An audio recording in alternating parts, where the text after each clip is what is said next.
It's Mr. Kane here again, and we're going to be talking some more about matter and the states of matter, and in particular the particles that make up these matter, different kinds of matter, different states of matter, and the interactions between them, and what's going on to create these three phases or states of matter. A thing called particle theory. So as we can see in this diagram, all matter is made of particles, or we can call them atoms or molecules, stuff.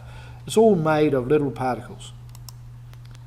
And in solids, like these rocks here, there's some nice sort of gemstone examples, the particles that make them up, they're locked into place. There's hardly any room to move, but they do move. That's a hard thing to realise. When you pick up a solid object, the particles that make it up are moving beneath your fingers. So like, for example, my book here, it's solid, but the particles that make up the book, they are moving, okay?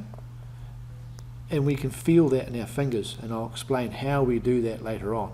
But believe it or not, the particles are moving.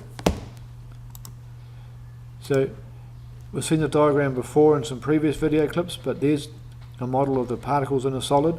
They're locked into place in a rigid, regular pattern, but each of these little spheres here, little balls, each of those, they're vibrating just a little bit backwards and forwards.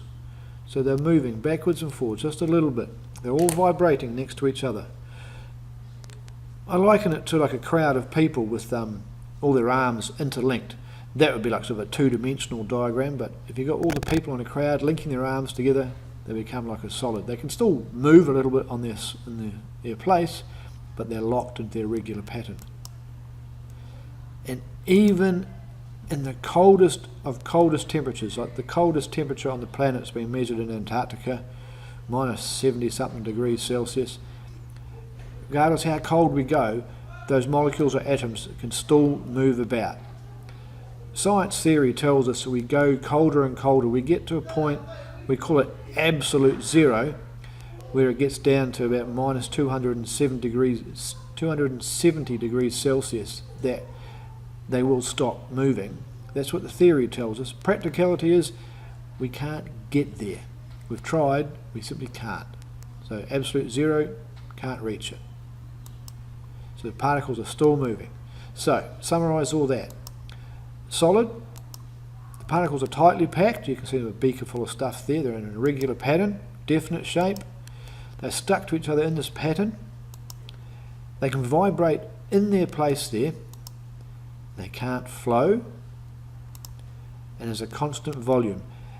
Yeah, but it's ever so slightly compressible. You smack something with a hammer, you can maybe put a dent in it, so compress it a bit, but reality not really that much. So for all intents and purposes, they're solid, they're not going anywhere.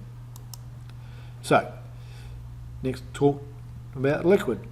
So to get to a liquid, we've got to melt a solid, and the melting point is that point where the atoms or molecules or particles, they break loose of that rigid structure. And here's some picture of some hot lava. So it was rock, got really, really hot, and the particles let go of each other enough that they can slide past one another.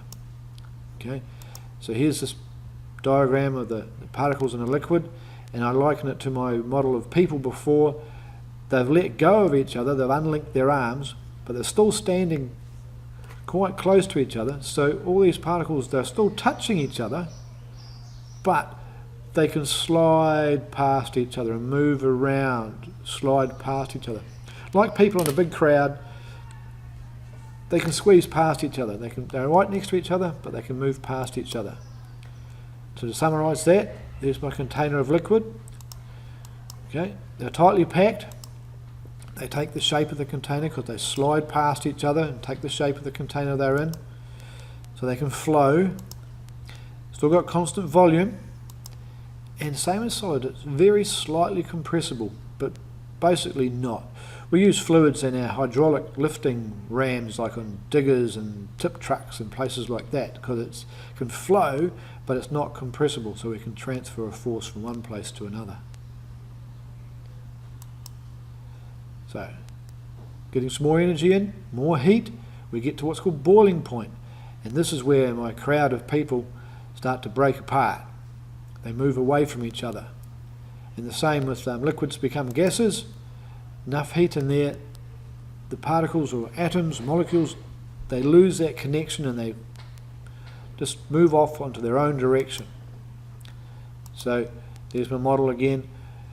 Particles far apart and they can move anywhere there within that confined space in the diagram. But gases, here's my diagram. I've had to put a lid on it.